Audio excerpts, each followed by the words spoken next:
book, ball, book, ball, book, ball, ball, book, ball, ball, book, book. Walk into the club book first, clack!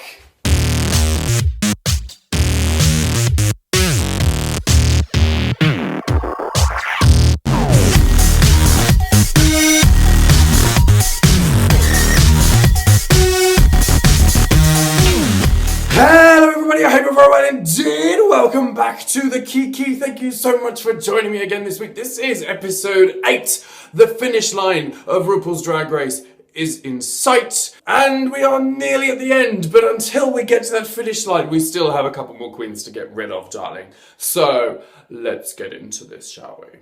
And this week's episode was a bumper-packed edition with a super 90-minute long, including adverts. See, it always feels a bit misleading when they're like, oh yeah, it's a 90-minute bumper episode. But in fact, if you take away the adverts, it's like an hour long. So I'm gonna go with like 90 minutes / 1 hour, because it's not really 90 minutes, is it, children? So the girls come back into the workroom after Thorgy has left the building. I'm still heartbroken, but she'll be fine. And Thorgy has left like this really super shady message on the mirror, which I'm like, seems a bit out of character, but then again, okay. And then the girls start coming for Derek Barry, being like, bitch, you should have been on the bottom 2 because of your runway. But the thing is, they're totally forgetting that the entire point of that challenge was to be funny in the PSA or whatever it was. Not the PSA, the public. So, I don't even know what I'm talking about. Presidential campaign ad thing. PCA then, not PSA. I was close, shut up. But she actually rocked it, so I don't know why they're like, oh, your runway should have made you land at the bottom 2, when in fact the entire point of the challenge was to be funny, and she was funny for once. So, you know, don't get bitter, just get better. Although I'm not gonna lie, her runway was a bit dodgy. So the mini challenge this week is puppets, because everybody loves puppets! But although I'm not, to be honest, I'm not a huge fan of puppets, but I actually like the puppet challenge. So I'm part of the everybody loves the puppet challenge, but not puppets in general. Does that make me a hypocrite? I don't know, that's up to you to decide. So Bob's kimchi was like really, really funny. Even the bit where he's just taking the doll and like walking along and then just kimchi falls over, that was really funny. And I thought it was really, really good. Derek's was quite funny about Naomi, but it was like super shady. I don't know where that's come from. It's like sprung up out of nowhere, and we will get to like the proper Naomi and Derek shade, but it just seemed like it was a bit random, but it was like super shady, but kind of funny. Naomi's reading about Derek was so good. Like that whole like, you know, the comment about being in a couple trigonomonous relationship. I don't know, I'm starting to sound like the Champion trying to spell a post-apocalyptic, you know, post-apocalyptic, trigonomonous. It's like one of those really bad dinosaurs from like Jurassic Park where they're like, yes, this is the very scary trigonomonous Rex. And then there's like a little Derek Barry running along like, So Chi-Chi wins the mini challenge. I'm not really entirely sure why, because I actually thought Bob's was better, but whatever, I don't really care, because it was funny. So RuPaul announces that the main challenge this week is a ball challenge, and personally speaking, I actually love the ball challenges, because usually they end up coming up with these really crazy, amazing like concoctions of outfits and stuff. You know, I tend to prefer seeing more of the creativity kind of things rather than a lot of the scripted challenges that tend to happen. Season 7. So I always look forward to the ball, and this year's one is the book ball, with the underlying point being that you need to tell a story throughout the 3 different looks. So the first look is baby drag, the second look is that's my mama realness, and the third look is autobiographical eleganza extravaganza, where the queens are encouraged to make the gown or outfit of their choice out of paper from books. This idea is like really exciting for me. I'm not really entirely sure why, because I actually hate the idea of people ripping pages out of books. For me, that's like a bit sacrilegious. Like I don't think I could ever do it. But I do like the idea of creating something out of paper, especially book pages. So again, I'm feeling a little bit hypocritical in this episode. Also, while I've got you here, I would like to know what you would do if you were in charge. What kind of ball would you like to see be done on the main stage? Because we've had like sugar ball, glitter ball, book ball, like we've had tons and tons of them. Like, what kind of ball would you guys like to see? Let me know in the comments below. Personally speaking, I'm looking forward to the day when RuPaul comes out and says, so ladies, today we are throwing an eyeball! Using the ping pong balls and black Sharpie markers, courtesy of pingpongballsforqueens.com, ting! I want you to create an absolute spectacular couture, one of a kind, eyewear, eleganza, extravaganza. Showing off your best eyewear body part. Literally, they're all going to come on the runway looking like that Thousand Eyes monster from Yu-Gi-Oh! Do you remember that from like the late 90s or early 2000s? I don't know when Yu-Gi-Oh! Came out, but there was like a Thousand Eyes monster. There should be stuck ping pong balls all over them. I would quite enjoy seeing that, I think.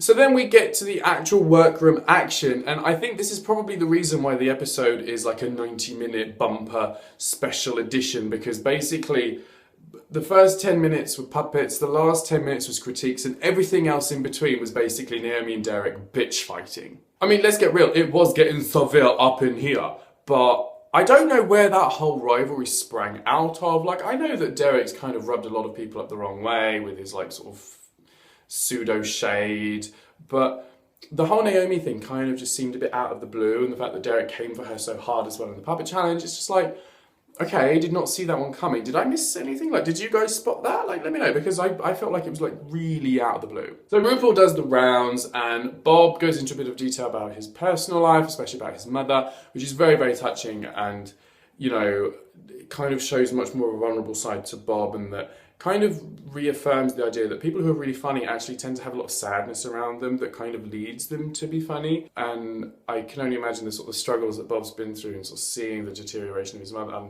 And yeah, it was sort of just like, it was interesting to see that, I suppose, although it's not nice to see it, because it's not nice to see someone in pain, but it was, you know, good to see a more vulnerable side of Bob, considering he's generally quite a loudmouth. I also loved Kimchi's idea of like the sprout, you know, like how it's sort of having it grow throughout the 3 different looks. So she's totally got this idea of like her storyline going through the 3 looks, and her concept is really, really cool. And we get into sort of Kim's vulnerability a lot more. We know that she's sort of vulnerable and a bit shy, but sort of talking about it with Ru kind of reaffirmed how vulnerable she is. So yeah, I guess it was just quite interesting to see, again, you know, more of the workroom action.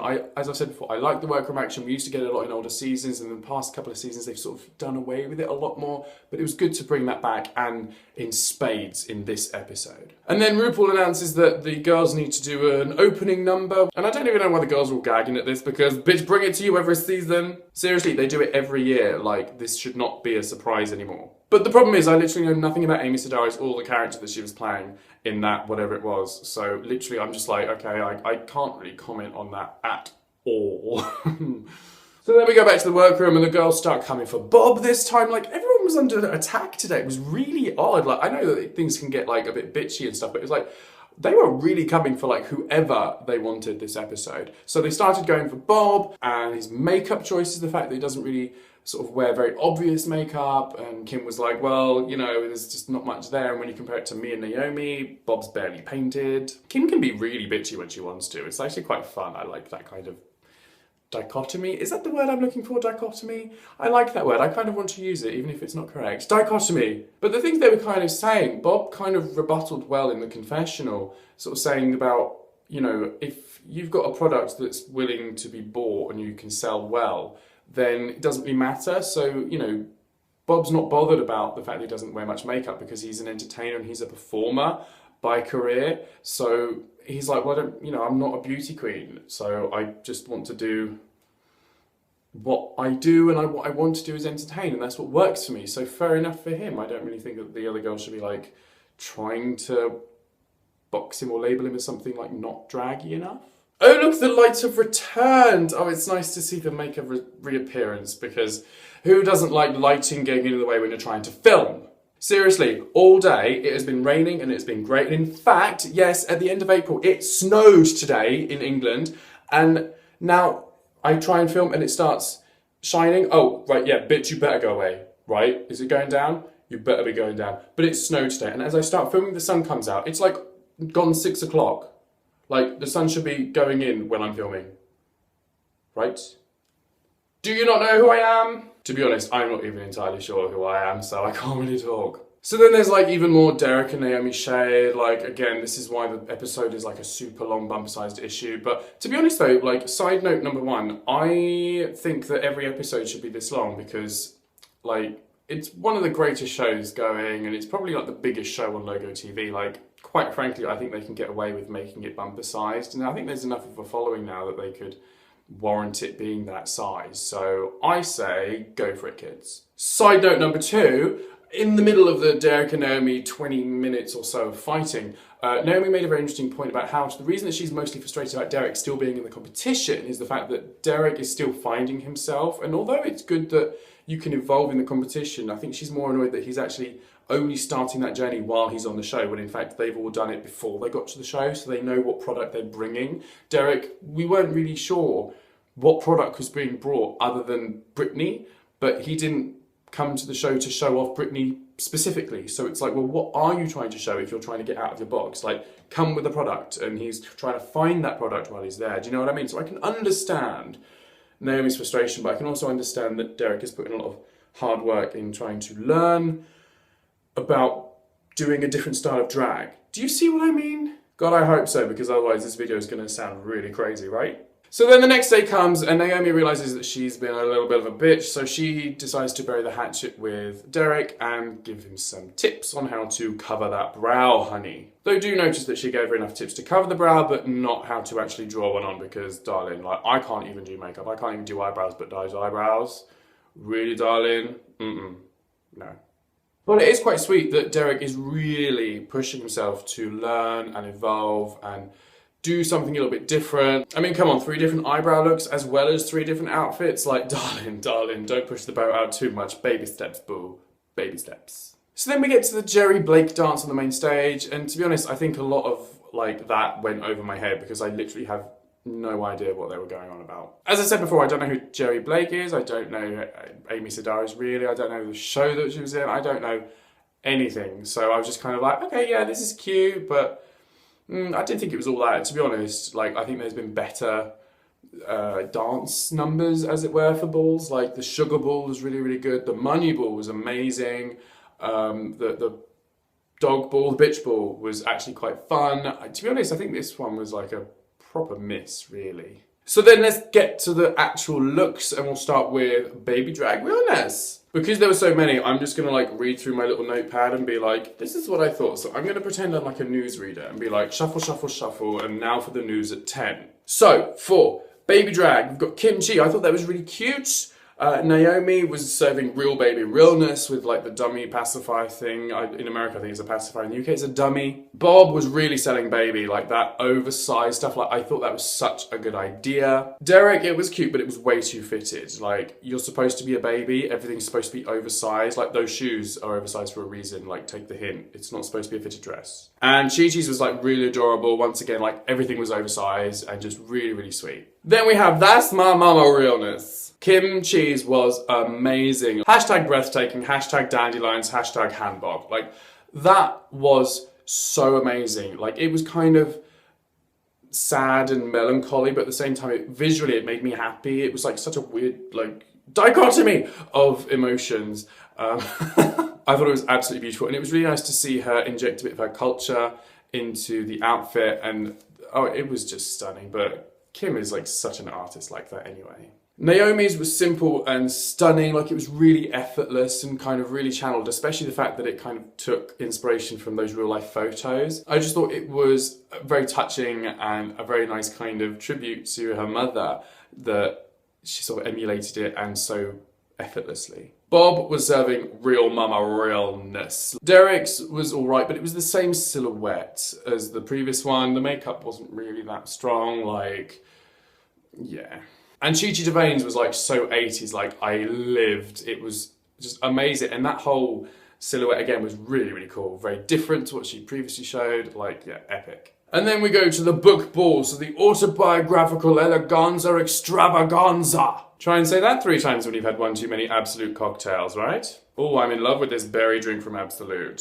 Acai. Kim's was amazing. It really added sort of the final element of evolution to that whole storyline. And like, even that wig was made out of paper. Like, everything was made out of paper and it just looked flawless. Naomi's was very cool. It reminded me a little bit of like Ivy Winter's one that she made out of paper and photos, but it was just really good. Like, very Vogue, very fashion forward. Bob's was a bit underwhelming, to be honest. Like, where the paper at? I get it, it's supposed to be like the book covers, but it really kind of stood out on the main stage for kind of the wrong reasons. You know, she just didn't embrace the material. We get it, Kimchi, like if you saw Untouched, you'll understand that Kimchi said, embrace the material like 40 times in about 3 minutes. Derek's was basically the same as she always brings, apart from the fact that she didn't have a skirt wrapped around it, probably because you can't hem paper, I'm assuming. But who knows, maybe she would have stapled it, and then she could be like, well, Chi hot glued hers, but I stapled my dress. So I'm obviously going to be better than your hot glue monstrosity because staples beats hot glue.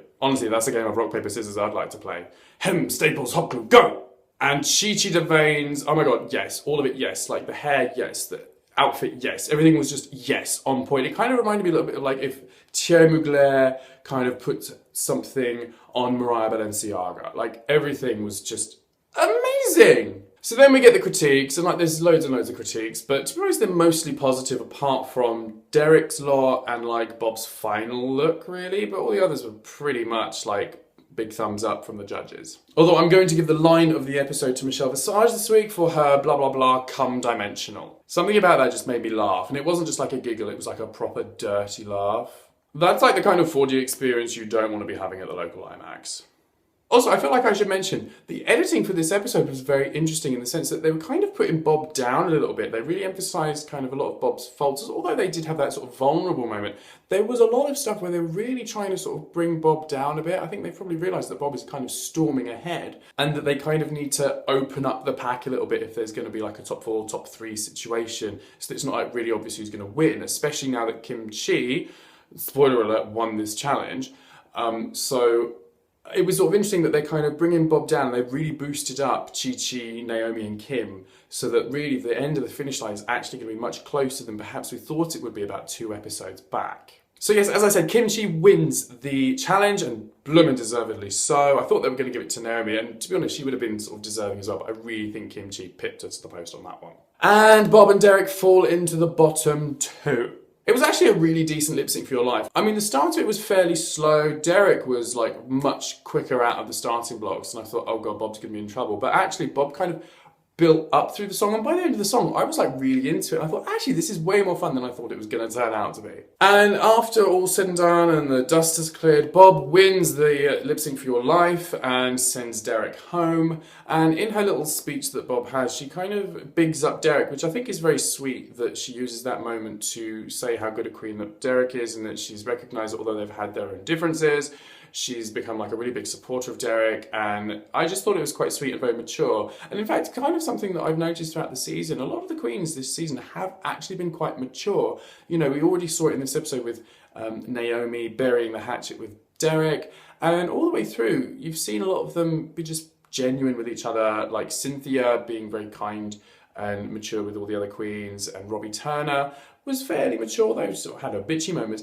To be honest, they were all kind of very mature this year, so it was just very nice to see that. And so yes, Derek Barry is told to sashay away right before the finish line. That's gotta hurt, but I think she did reach her limit in this episode. She is a fierce queen and an absolutely amazing Britney Spears impersonator, but I think she turned up to the show wanting to show off a different aspect of herself, but hadn't perhaps quite realised exactly what she was going to show, and that probably held her back in a lot of the challenges. And although she did evolve, and I do think she'll use this experience as a very strong learning curve for the future, I think that had she come with a clearer self-image that wasn't Britney, then she probably would have dominated a lot more, because that bitch is fierce. Like, she is fierce, and if she can use that Britney knowledge and the stuff that she brings to a Britney impersonation to a regular Derek Barry kind of thing, she will be unstoppable and would have been in this competition. But I think she did stumble a little bit this season, and although she managed to get a very respectable 5th position, I think had she managed to work out a little bit sooner, she would have been much more of a threat this year. But she certainly showed off that she has a fantastic drive, a great work ethic, and still is wanting to evolve and do better and create more. So I think she will go on to very good, bigger and better things. So yes, very much good luck to Derek Barry, and well done for getting to 5th place. Incredible, incredible work. So yes, that is everything for this week, my friends. It is now over to you. Please drop any comments and thoughts about this episode in the comments section below. Let's get talking. Let's see. What did I miss? What do you think we should talk about? Let's get to chatting. Let's get to Kiki and darling. Also, if you haven't hit the subscribe button down there already, please hit that. Come join our little family because we're all friends here. And also drop this video a thumbs up if you enjoyed it, and I really hope that you did. Also, to continue the conversation, you can follow me on social media. I am on Facebook, Twitter, and Instagram. Just search for Chris Says It. You should find me. But until next time, guys, be good, be safe, keep out of trouble, stay fierce, and I will see you guys later. Take care. Love you. Bye.